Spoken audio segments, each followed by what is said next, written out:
আমার ছোট ভাইয়ের লেখা একটা কবিতা আবৃত্তি করে শোনায় আপনাদের। কবিতার নাম ভালোবাসি।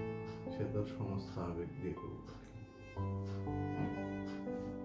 নিজেকে তখনই পৃথিবীর বুকে শ্রেষ্ঠ মানব হিসেবে আবিষ্কার করি যখন দেখি প্রেমের জগতে আমার মতো নিঃস্বার্থ প্রেমিক আর একটিও নেই।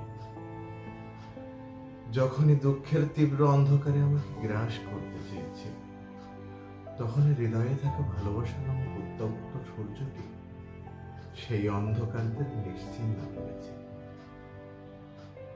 আর আমাকে নিয়ে গেছে আলোর দিকে। আমি জেনেছি কিভাবে অন্ধকারে থেকেও অন্ধকারকে বিতাড়িত করতে হয়। জেনেছি কিভাবে সূর্যের থেকে উজ্জ্বল সূর্য হৃদয়ে উদয় করতে হয়। এসব কিছুই শিখেছি তোমার থেকে। তুমি আমাকে শিখিয়েছো কিভাবে নিঃস্বার্থ হতে হয়, শিখিয়েছো ভালোবাসা নামক ছোট্ট শব্দটির কত গভীর মানে হয়। আর এসব কারণেই আমাকে প্রেমের জগতে সবার চেয়ে উপরে দেখা হয়। পৃথিবীর মানুষেরা আমাকে বলল, নিঃস্বার্থ ভালোবাসায় শুধু দুঃখই পাওয়া যায়।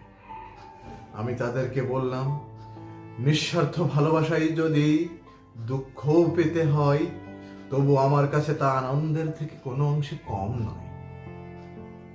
ওগো অপরূপ মানবী, ওগো স্বর্গীয় নারী, একটাই অনুরোধ, অবিশ্বাসের হিংস্র অন্ধকারদের মাঝে আমাকে ঠেলে দিও না।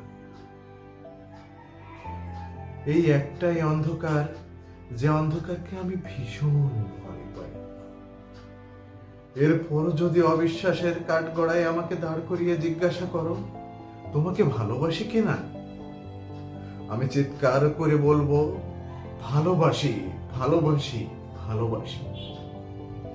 ওগো অপরূপ সুন্দরী, চোখের অধিকারী রমণী, ওগো হৃদয় হরণ, যদি অবিশ্বাসের কাঠগড়া থেকে ঘাড় ধাক্কা দিয়ে বেদনার ভয়ঙ্কর অন্ধকার কারাগারে আমাকে নিক্ষেপ করো, তবুও সেই ভয়ঙ্কর অন্ধকার থেকে বারবার একটি কথা ভেসে আসবে, ভালোবাসি, ভালোবাসি, ভালোবাসি।